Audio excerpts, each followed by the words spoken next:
This is an alphabetical listing of the top 40 mining companies in 2012, and it's alphabetical. So the first list on the list there is not the biggest.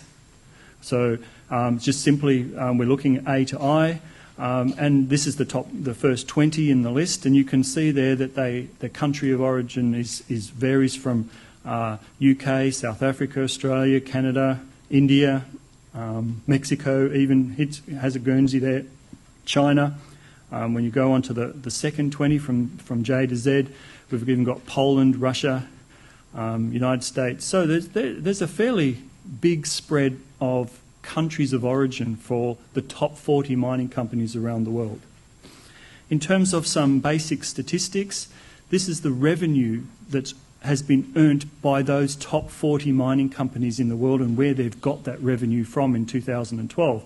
And you can see there that the revenue is dominated by three commodities: copper, coal and iron ore.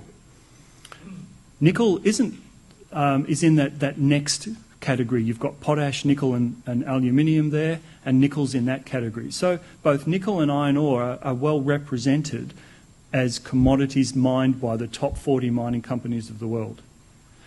But certainly you can see copper, coal and iron are the big three. The top 40 mining companies, this table shows you the level of reserves that they have in the various commodities that are shown there. And the first row in the table that you can see here is the number of companies in that top 40 that have reserves in each of those categories. So if you look, for example, at iron ore, there are only 9 of the top 40 companies in the world that have reserves of iron ore, whereas there's 23 of them that have reserves of gold. When it comes to nickel, you've got 8 of the top 40 companies in 2012 have reserves of nickel. And so this table is really showing you the level of reserves that they hold in 2011, 2012, what the change has been. And if you then cross-reference that back to the 2012 production statistics, you'll get a sense of how much nickel and iron ore is being produced by these top 40 companies. Okay? And it just gives you a sense of the dominance or otherwise in certain commodities of the top 40 mining companies. When you consider now the top 5 of those top 40 mining companies and you compare the changes between 2007 and 2012 for these 6 commodities, where we're showing on these columns, the bottom one is iron ore, then we go copper, then coal, then others, then aluminium and nickel. Nickel is the top one. And you can see the changes from 2007 to 2012. And importantly, out of the top 5, what we call diversified miners, the proportion of iron ore, copper and coal that they were mining collectively in 2007 was around 60%, 20 plus 25 plus 13% for 2007. When you compare that for 2012, it's nearly 75% of their production is actually coming from those big 3 elements: copper, coal and iron ore. So in some respects, these diversified mining companies are becoming less diversified because their focus on those 3 metals or the 3 commodities has increased significantly in the last 5 years. So that still certainly means that there's opportunities for the juniors in that space. As a general sense, there is quite a significant proportion of the iron ore mined is produced by those top 40 companies, and you can see this graph here shows that 41% of production in 2012 was produced by those top 40 companies. But that still means that nearly 60% was produced by companies outside that, and there are a lot of companies that are producing only small amounts of iron ore, maybe less than anything from 500,000 tonnes to maybe 2 to 5 million tonnes per year feeding into the market. So it's not just a market for the big players. They certainly dominate the market, but it's not just a market for the big players. You mentioned that the top 40 iron ore companies controlled about 40% of the production. What about The other 60%, what type of companies are these, and where do they operate?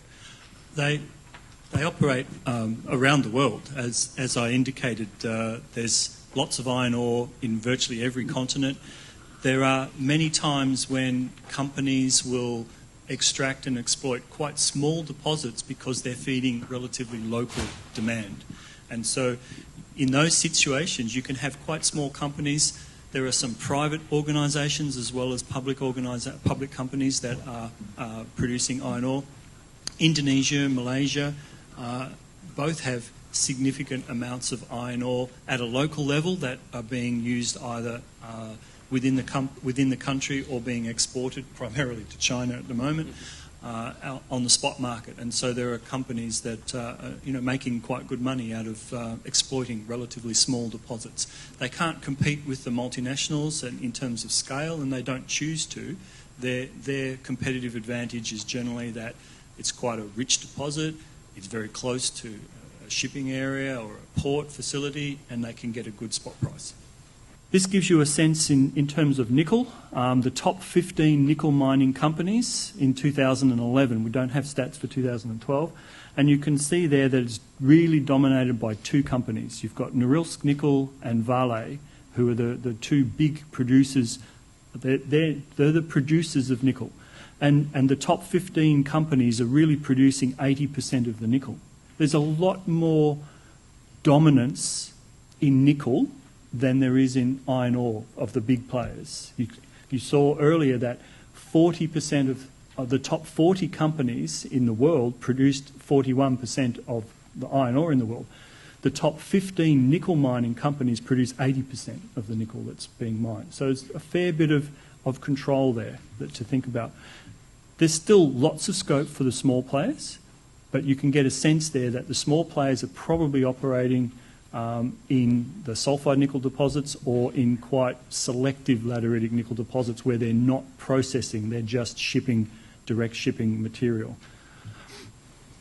Interestingly enough, the nickel market is quite focused in terms of this is now the top 15 finished nickel producers. So these are companies who are producing pretty well nickel metal or high-grade nickel products.